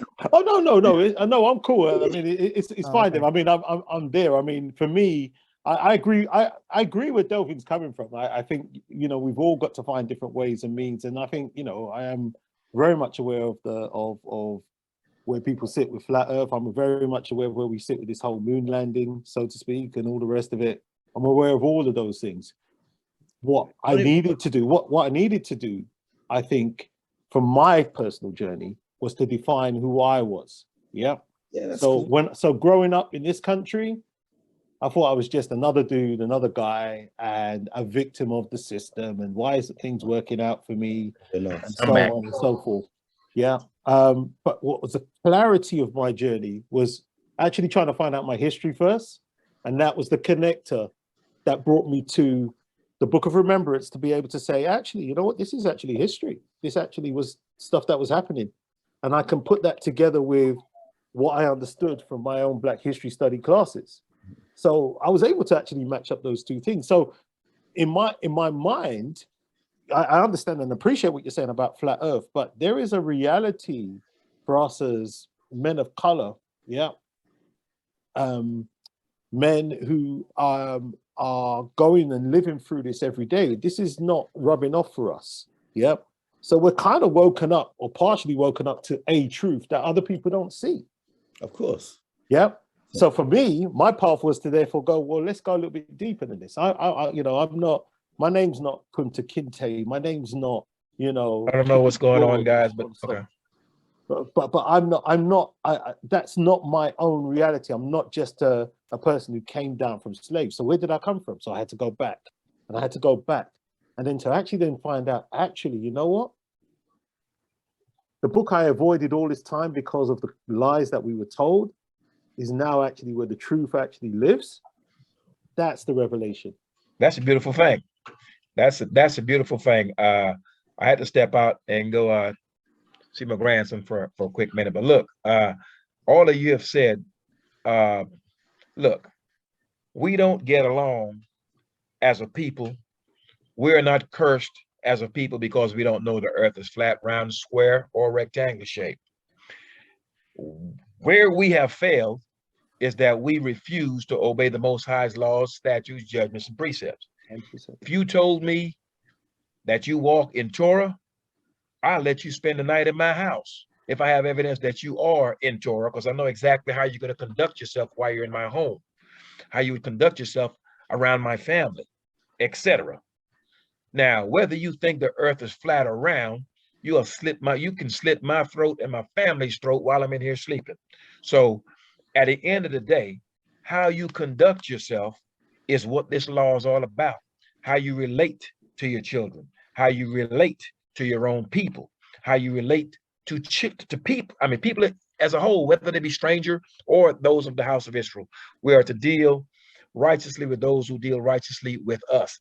And that's the bottom line. Anything other than that is what I would consider to be house Negro, field Negro contentions. Just brothers sitting around talking about stuff that doesn't change anything in their lives. If someone believes the earth is flat or round, that's great. Now, what's going to stop this man from shooting your son 2 hours from now? What's going to stop you from getting that bank loan that you qualify for? What's going to stop your brother from doing harm onto you? What's going to stop, all these are the things that's important. And that's why that law is in place. If the earth was flat or round or square was important, the Most High would have let us know it was. But that does not deliver us from the mess that we're in. And we have to, as a people, have to start trying to focus on things that don't change our circumstances. It doesn't. We understand that the heathen is going to be made liars unto us, so that they're lying about everything. So whether the earth is flat, round, or square, if what they have told us, we find out that not to be true, whoop-de-doo. Who would be shocked by that? They've lied about everything else. Our main goal is Torah. We're to stick to it. We're to walk in it. We can see clearly if you're not to lay down with another man's wife, that would be a good thing for you. We understand clearly if you lay down with another man's wife, the type of problems that can cause in your house as well as his. If you were to lay down with a child, the problems that can cause. If you were a drunkard, the problems that would cause. If you were a liar, the problems that would cause. So if you're running through the women, the sexual diseases and everything else that can come, and the plagues that can come with that, a murderer, a liar, a thief. So these are things that we can clearly look and see exactly where the benefits are and exactly what the detrimental results would be if we were to participate in these behaviors. And these are the things we need to follow. These are the things that we need to do. These are the things that we need to teach and instill in our children, that we may rebuild some kind of confidence in the midst of ourselves, because we still don't trust each other to this very day, because we are no different than our enemies. We're just as wicked as they are in our mindset. And the law reverses all of that. Well, what you were saying about knowing all those things that are wrong, the TV pumps out the opposite all the time. Yeah, if you're not in the law, right? If you have nothing, literally the TV is telling you it's actually okay to have an affair. It's actually okay to steal. It's okay to kill. So a lot of people need sometimes a push or something to go, hang on, I mean, I was there at one point thinking, okay, this is the world, this is the world as it's been presented to me. Okay, let's go with this. That's the point I was trying to make. That's exactly the point. That was me at 14. That was me at 14 though. Thank you. All right. Now, yes, I take your point about flat Earth, but personally for me, flat Earth was the final straw that led me to the Most High. I realize now that I've been on a quest for the last 18 years to find the face of the Most High. I didn't know at the time. I had no idea. I was just looking for truth. And I didn't know at the time that the Most High is true. Is true. That's right. That's right. So I was actually looking for the Most High. And yes, but slowly, step by step, I was moving towards the Most High. Flat Earth was like, okay, I've been introduced to not introduced, but had the Old Testament or the Bible presented to me 3 times. And I usually take notice of things when I see them 3 times. So yeah, the 2 other occasions, about health and about, I can't remember the second one, but the last one was somebody said, you do know that the Bible is a flat Earth book. And so I looked, and sure enough, the verses that say that the earth is flat, motionless, set on pillars and shan't be moved. So that was a kick for me to actually read that book. And as Brother Rydell says, I forgot what you said now, straight out of my head. But yeah, that made me look at the book and go, wow, it's a book of history. And hang on, I can see me in that book. And when I started researching, where I came from in relation to the book, that's when that is literally, and I can put this on everything, every aspect of me looking at this book. Every time I asked a question, information just flooded me. It was like I asked about, well, where did I come from? If I'm in this book, where did I come from? How did I get here in this land? And then all this information came to tell me that for instance, the Irish were black, and they were the Israelites who got banished over to the Caribbean, and all this information just flooded in and just, you know, filled that up, filled in the blanks for me. And to answer the question of the day, the question of the day, how it's changed me is that, you know, all of a sudden I have a purpose. Yeah, reading the books has told me what our purpose is here today. Yeah, yes, and this is where I go into some of the other books, but yes, you know, Ecclesiastes says, you know, that to fear the Most High and follow His commandments, that is the whole duty of man. The beginning of wisdom, for real. Yeah, and you go into Second Esdras, and he paints an even more stark picture. Yeah, that, you know, we're in a contest, and you know what? If you end up with a low score, things are going to go really badly for you. You know, so, you know, that was enough to get me to stand up and fly right, because we're here. We've got a job to do, and only a remnant is going to make it through. To the point where I believe it's in Isaiah where it says, you know, it'll be so rare to see another man. It'll be like a cause of celebration when you see another man. It's like, hey, you're another man. Oh, good to meet you, because they will be so rare. So who's going to be this remnant? And I actually think it's, you know, well, I think we already know some of the remnant when we look around, because they're the ones who know that, you know, there's the Most High expects something of them, and, you know, by the Most High we're going to keep it. Yeah. So it's late. I've had a long couple of days, so I'm not 100% here. Can I just add as well, Delvin? I think for me as well, I know you're talking about with the flat Earth situation, but you know what shook me up a lot more was reading Deuteronomy 28.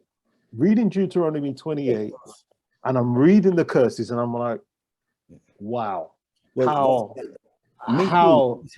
Me too. But the reason why I'm going to cut you there quickly, right? Because when I discovered Deuteronomy 28 and I read into it deeply, properly, not reading it when I was 12, 13, 14, whatever else, now as a big man, grown man, whatever else, it hit me hard, because it made a lot of things clear to me.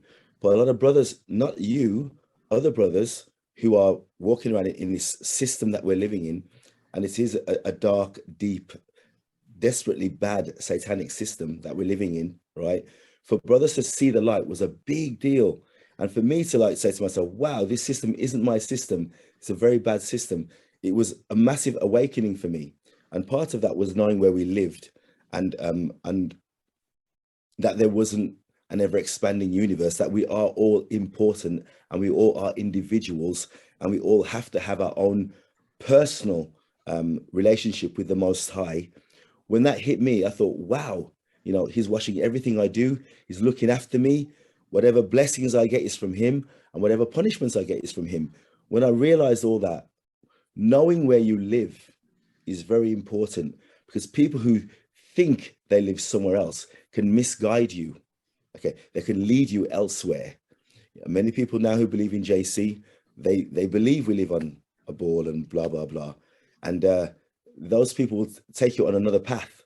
That's why, you know, so I'm not saying everybody has to have the same beliefs as me, but sometimes when you have a depth of belief that can help others, sometimes they don't know the information that you've got. So when the opportunity presents itself, you disclose that information.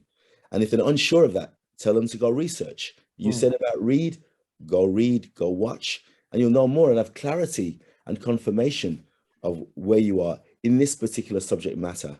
Okay, that's all. But there's many, many other subject matters. You know, there's all of us here, we all don't agree on everything, just to be clear. Okay, there's many things that I don't agree with David, not many things, a couple of things with Dave, a couple of things with Lee, not much with Henry, because he doesn't say much anyway. And the other brother, I don't I don't know my brother over in America. Where do you live, brother? Where do you live in America?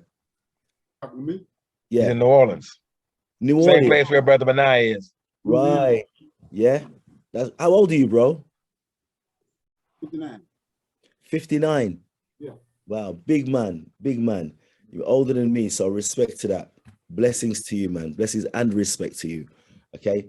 Now I know things aren't easy in America right now. Yeah, I know they're not easy in America, but a lot of these things I'm talking about. You're in the military. You said you was in the military. Yeah. Did they tell you about where you lived? Did they mention that at all? Say that again? Where you live, where we are, Right. about NASA, about space. Did they talk about that in where you were in the military? Oh yeah. I've researched, man. I've been in this for like 28 years, all over the place. What's your belief on this? What's your belief on this? Well, I mean, it's not really. I can't hear him clear. Leonard, we can't hear you that Can you clear. hear me now? Can you hear me now? Can you hear me? Yes, Talk yes, up, man. yes. Talk up, yeah. Yeah, it's not. I mean, like I said, what I was trying to convey is getting to the bottom of to the truth of the matter, because thousands and thousands of Israelites. I never been in no Israelite group. It's not how I came into the knowledge I know. So you hear so many Israelites that they wake up and then they say they're Israelites, but that's the start of the journey. That's the beginning of the journey. The Creator telling us, the God that's over Israel said, in the latter days, I'm gonna wake you up so you can find out who He is, so He can be magnified. In the latter days, you're gonna find out who He is. So, and you see so many people come from different angles, but the meat of the matter is find out who your God is and addressing Him, because the God that Israel was dealing with in the latter days, when they called Him, He responded. We're not getting no response now.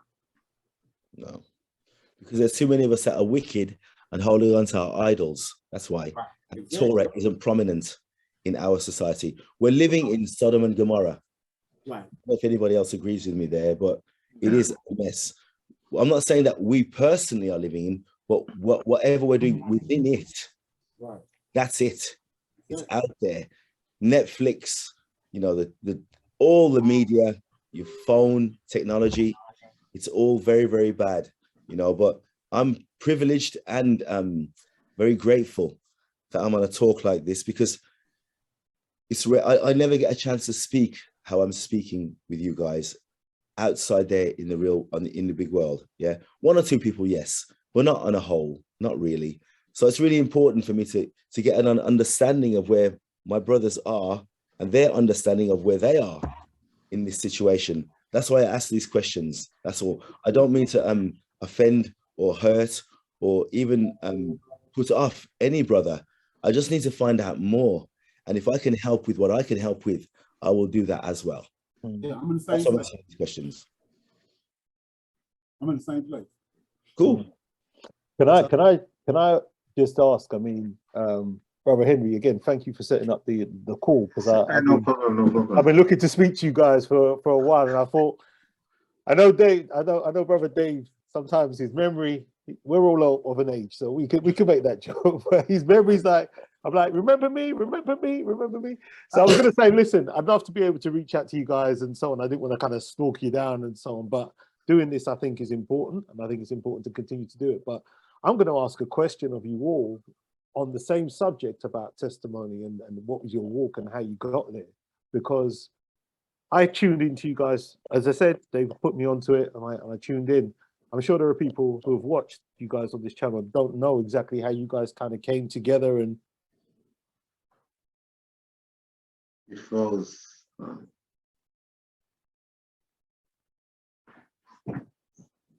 Is everybody? What's this?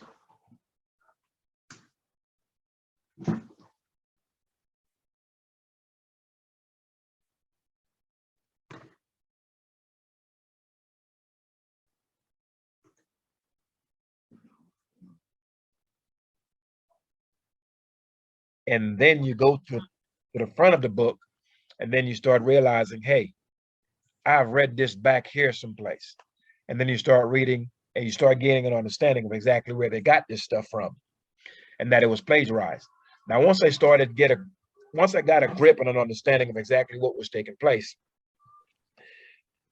I was able to then take the text that I was actually reading, look upon my people in the many places where I've been and the many places where I've lived and where I am currently, and see clearly that the Most High's words were true and that we would be able to bear witness to it, irregardless of the time frame in which we were being brought awake.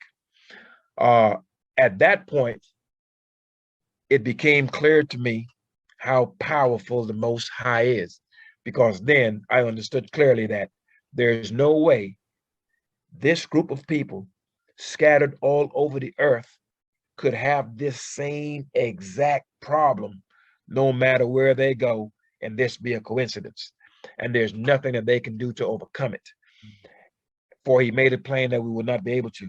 And so I've seen all the different ideologies and the different avenues of approach that our people have taken in the many different nations in which we dwell to overcome their enemies, their adversaries, and those who hate them. And they have failed miserably. And the law explained clearly why that is. And so as I got into the law and I studied it, began to understand it and can see it clearly with my own eyes, I felt that it was important that I present this information to the people, that they themselves may take the time to open that book, because that's why on my channel, there's some lessons where I'll read for an hour and a half straight. A man that's not disciplined doesn't want to hear all of that. He doesn't want to read for 30 minutes. He doesn't want to read for 90 minutes. So I felt it was important that our people hear it, that they may have an opportunity to discern and say, you know what, maybe there's something to this. Let me take a look at it. And so that's why I started a channel. More importantly, when I realized that it was the Most High busting our heads in all of these nations, and it was because of our conduct that was causing this to happen, I took a close look at myself and realized there were some things that I needed to change. And I was not going to change them tomorrow. I changed them right then. So I always encourage our men to come forward and teach once they have an understanding of this word. Because once you do that, all eyes are on you. You can't slip up. There are people watching. You're in a leadership role, and you have to walk the walk as you talk the talk. Many men are not willing to do that. They want to say one thing up front and do something else in the back. We need more leaders. We need more men that's going to stand up and magnify the Most High's law. And we need more conversations such as this, that we may sit down and espouse the Most High's law and the importance of doing it. Now, I will say this. Not only once we find out what the law is and why we should do it, and we can look around and see clearly those who are not doing it, why they're enduring these hardships. But once we have found out what is true and what is right, the biggest mistake that we can possibly make is to turn away from it after we have been shown what is right. I know a man right now that knows clearly the way that is right, and he has chosen to go the other way. And when I'm telling you the Most High is beating him down, I mean, just to talk to him, you can hear the weight on his voice and his spirit. But this man knows the way that's right. But he, for some reason, figured he can go the other way and wait till the last minute and switch back. And it doesn't quite work that way. So if you have taken a hold of the Most High's law, statutes, judgments, and precepts, make sure you stay on it. For the moment that you have turned back onto the Most High, made your supplication unto him, admitted your sins, and accepted of your punishment, now you've got a new slate. But once you decide to go back on that, all the calamities are coming on your head. So if you're in this law, hold on to it. Do not let go, and do not go in reverse.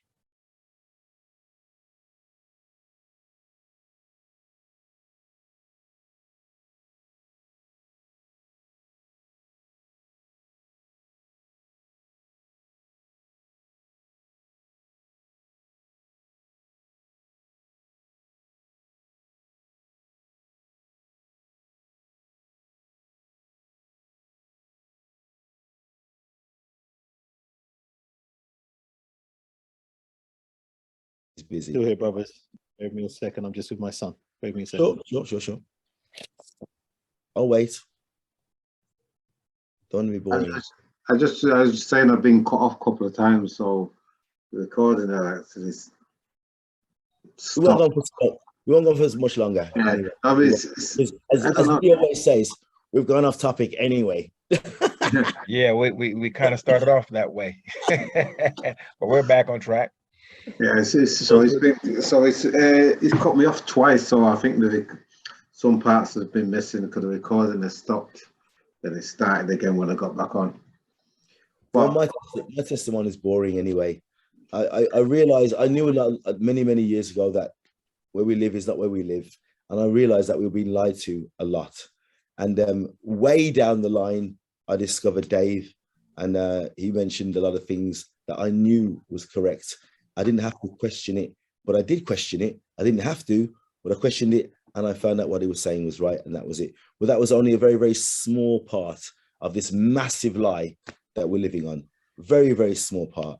But I talk about it a lot because some people who are talking from a Book of Remembrance perspective, and then they downgrade or don't recognize the New Testament. But the New Testament book is basically a flat earth book. And a lot of preachers who are preaching right now in churches, which I would never ever go to, they disregard that knowledge. And when you bring it up with them, they don't like it. And I found that many times in my experience. And I thought, well, if you believe in the Most High, and you go to a preacher in a church, and they're rebuking you trying to find out truth, there was a problem there. So I found out that I couldn't really find truth out in churches.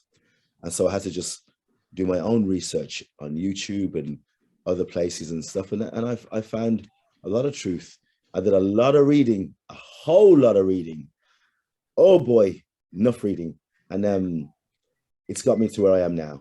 And I'm grateful and privileged and honored to be here on this panel just to talk, because there's not many brothers speaking much truth these days. And it's good when we have a chance to do so on a decent, non-violent, non-verbally angry forum. It's great, you know. So that's my testimony. It's a lot longer, believe it or not, but so I think people want to live. A lot of people might kind of know the truth, but they still like to live in the lie because they don't want to change their life way they've been living, and they don't want their life to be changed. That's a lot of people. Like a lot of priests know.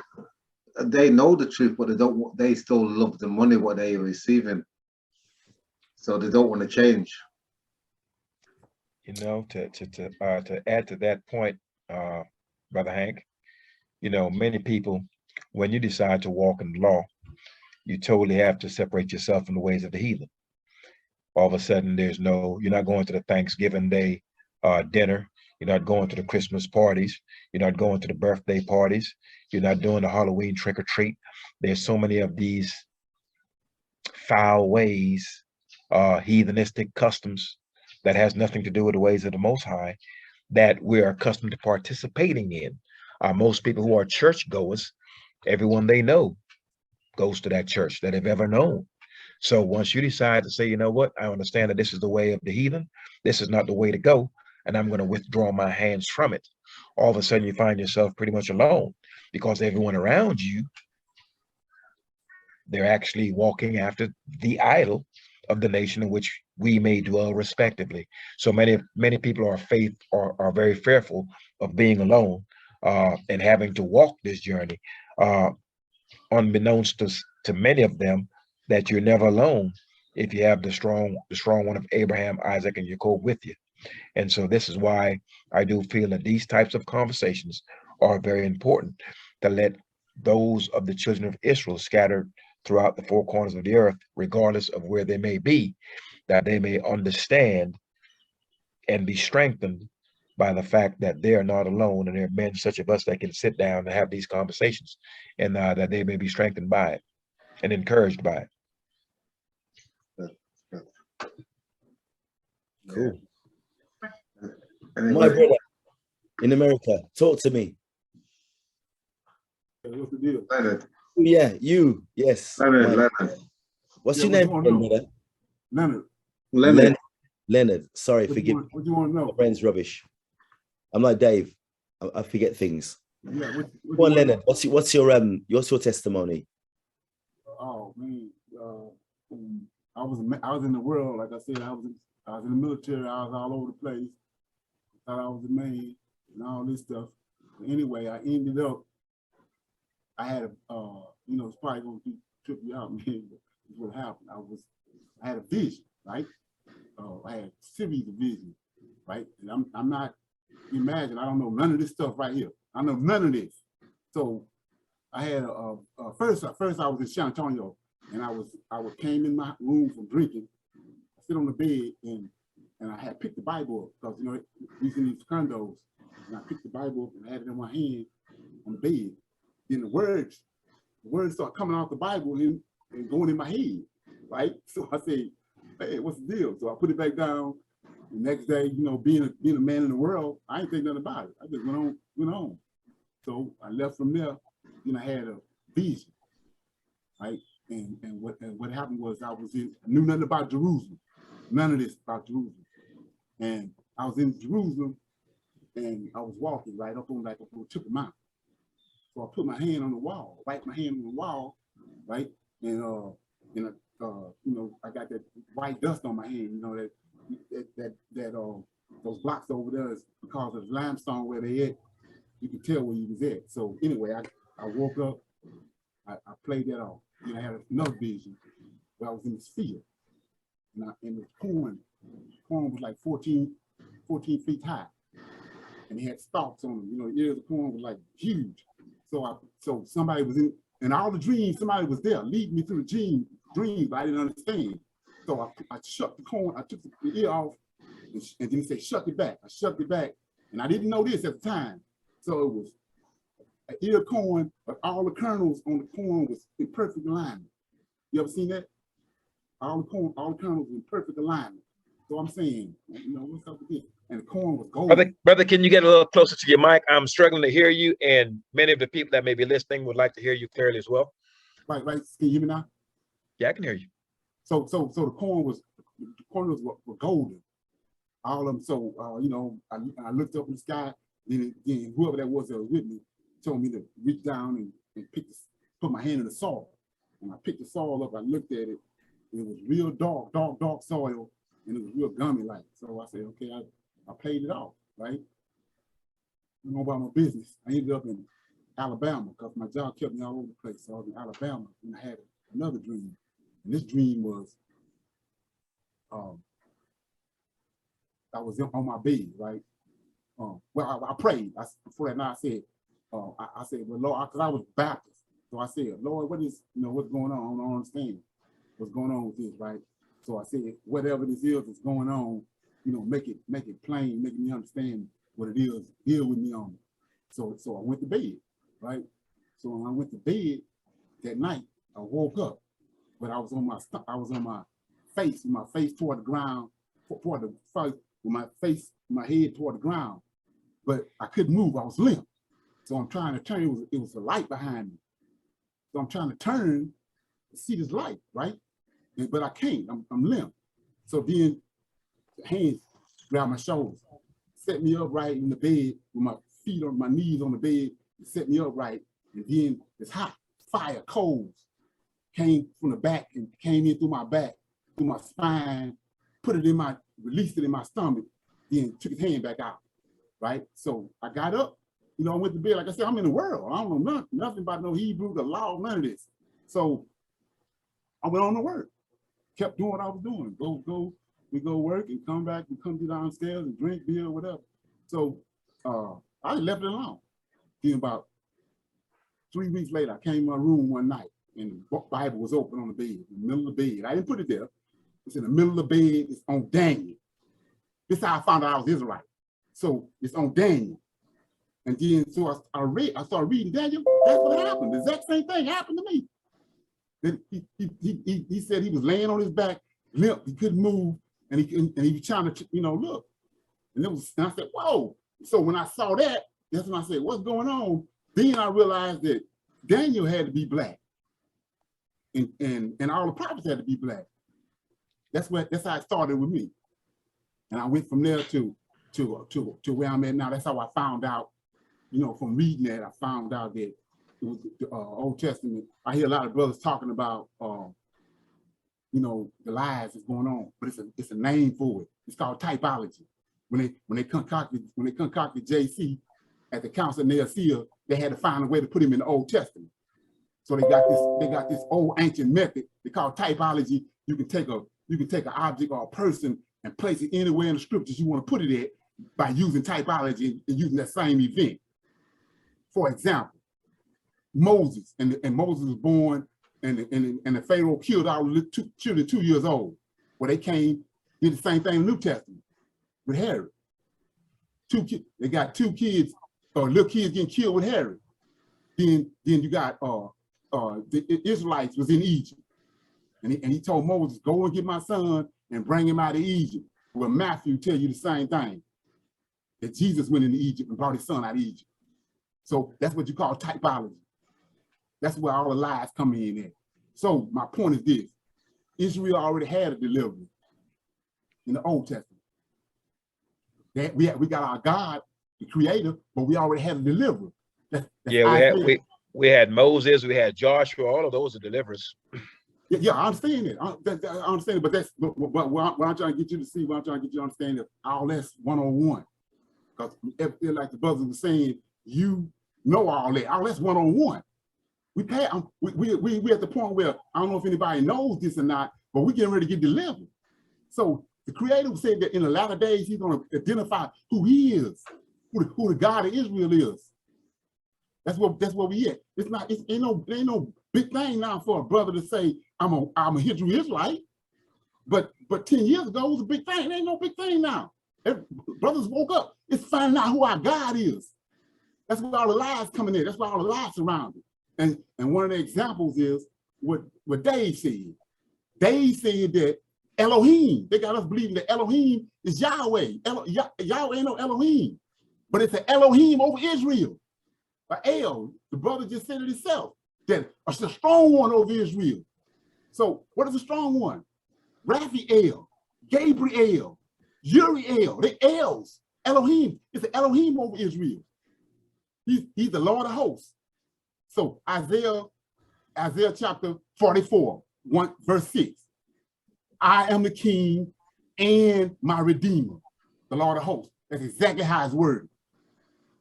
Him and his redeemer. Then when you go to Shadrach, Meshach, and Abednego, it's an El that came and saved them. Then it's an El that came to Egypt and saved them. So then you go to Isaiah 43 and 10, and it tells you. Remember, you know, a lot of the book of Revelation is based on Daniel. They are actually linked. Right, exactly. Are we going to be? Are we all good that Daniel, the book of Daniel, is authentic, or is no? I know it's not authentic. It's not authentic. Okay. It's like 12 chapters. 12 chapters missing out of the book of Daniel. So okay, you got Meshach, Shadrach, and Abednego, yeah, in the fire, yeah, and whether we want to believe it or not, it's very similar to when you don't have to believe. I'm just doing my brother Haran. You know, there's a lot of similarities there. So is that authentic, or is it copied from the Book of Remembrance? It's like this. It's a process. Like I said, when go look at Moses. Moses was the deliverer that delivered the Israelites out of Egypt. But he started dealing with Moses 40 years before that. He didn't just wake Moses up a year before he delivered. He worked with Moses 40 years, separated him from Egypt, and he prepared him. That's what he's doing. The same thing now. It's people that he's been dealing with. He's just not gonna wake up and be and have the understanding of what's really going on with Israel. He's gonna take you down a long road to get you to that point. So, like I was saying when I came on here, my objective is not to denigrate nobody, disrespect nobody, but like I was saying, there's a lot of stuff that's being said is one-on-one.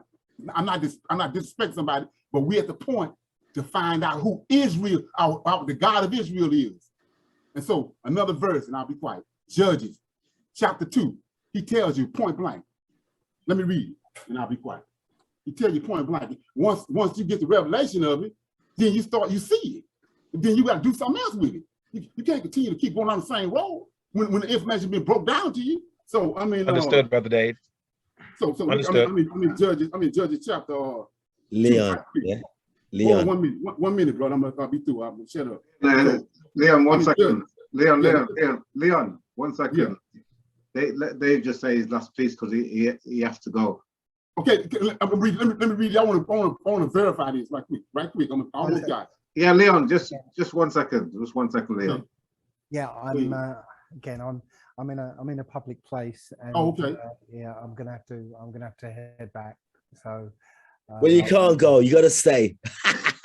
I'm joking. Peace and y'all bless, Brother Dave, and certainly we look forward to having you on the next call. It's a pleasure to have you on this one, and you know, may the Most High keep His angel before you in the way, and I will certainly look forward to seeing you on the next call. Did you say, Lee? Did you send the hats to Dave? He's not got. I don't think he received. No, Brother Benai is going to send them out. I've got 4 coming to you, Dave. Need to cover up this bald spot. Yeah. Yeah, I've got you covered. Okay. Yeah. So, Brother Rydell, you know where I am because this is where I met you. Where are you? So, anyway, sorry. Where are you? Where are you? I'm in Dean's Place Hotel. I'm in a hotel bar, basically. What district? What area? Near Eastbourne. Eastbourne. Yes. Oh, Eastbourne. So I'm blur my back. See, I'm in a posh hotel. Cool. Enjoy. All right, man. Okay. So yeah, I'll see you guys later. Peace and y'all bless. Peace and y'all bless.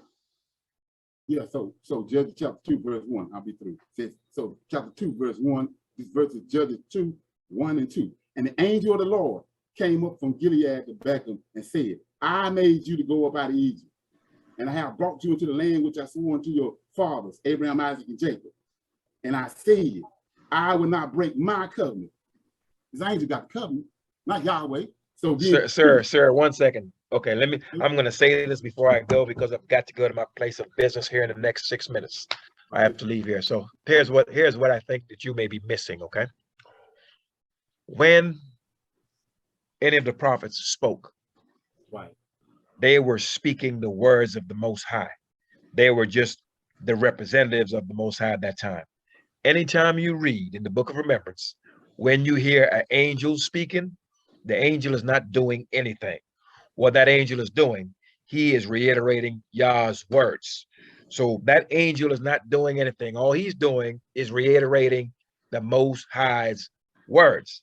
Right. Now, I would like to hope that you do understand that. Yeah, I do understand. And that angel is not doing anything without the Most High. That angel is speaking. He is speaking the Most High's words. Yeah, the angel is not doing nothing that the Most High did not instruct him to do. Yeah, I understand that. I understand that. And he's not saying anything that the Most High did not instruct him to say. I understand that. That's why I said I understand. No, but you just said, sir, you just said that the Most High, that the angel don't have no covenant. The angel is repeating what the Most High said to tell the people. Simple as that. Right, I understand that. So let's look at this. So if he said that I inherited Israel. So how can the creator inherit anything? This is not him. Go ahead. Brother, if I've got to explain this to you, I'm just gonna go ahead and just step back, Henry. I've got 4 more minutes, Henry, before I have to go. We're gonna close. Go now. In about 4. When Lee goes, I have to go as well. So you'll do. I want to talk. My brother down there from the UK, not you, Henry, the other one. What are you doing, brother? You're on mute. RP. Rydell. Yes, sir. I feel like I met you before. I don't know why. I feel like I've seen you from somewhere before. I don't know why. You seem familiar. But Lee, you got to go, man. Don't delay. It's all good. Look, Brother Rydell, I hope that you would join us on future Zoom calls because your presentation, your mannerisms and your spirit seems to be genuine and sincere. And certainly we need brothers like yourself that we can sit down and have level-headed conversations that the people may be encouraged. It is the men of our nation that's going to lead our nation.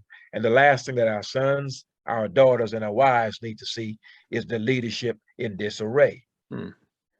So you being on this panel, based on what I can see, would be a great asset to us here and for other people to see as well. So I would hope that Brother Henry doesn't extend that invitation to you, that we may have you on again, because I certainly enjoyed hearing from you and hearing your point of view, as well as your testimony and things of the like.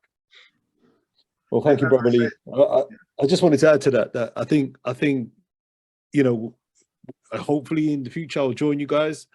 If I don't get a chance to join you, keep it going, because I think what we need is two things: discipline and faith. That's right. We need to work on that. We need to work on that for each other, you know. And you know, I think what I enjoy about your conversations is that you bring the word to life. That's what you do. You bring the word to life for brothers like us who we're just out here. We're just trying to make sense of it, you know. Whether it, and Brother Delvin, I'm not having a pop, but whether it is flat earth or whether it is just about understanding the law, that's what we need. We need to be able to have safe spaces to have these conversations. You know what? So, Brother Henry, I know you're very quiet, but I thank you for bringing these things together, because I know you're the architect and bringing the brothers together. Anyway, peace and Yah bless, because I think everybody has to go, because we all. Peace and Yah bless. So I'm going to say, send me your email, then I'll send you, if you want to join for our next meetup, I will send. Sure. Yeah, so send me your email. Should I just contact you via the channel, the YouTube? Yeah. Send me your email by the channel, then. Okay. Then I will get it. Okay. All right. Peace and Yah bless, brothers. Peace and Yah bless. Peace and Yah bless, brothers. I enjoyed it. Peace and Yah bless. Okay. Peace and Yah bless. Good. Okay. That's in a good fight. Okay. All right. Bye. Peace.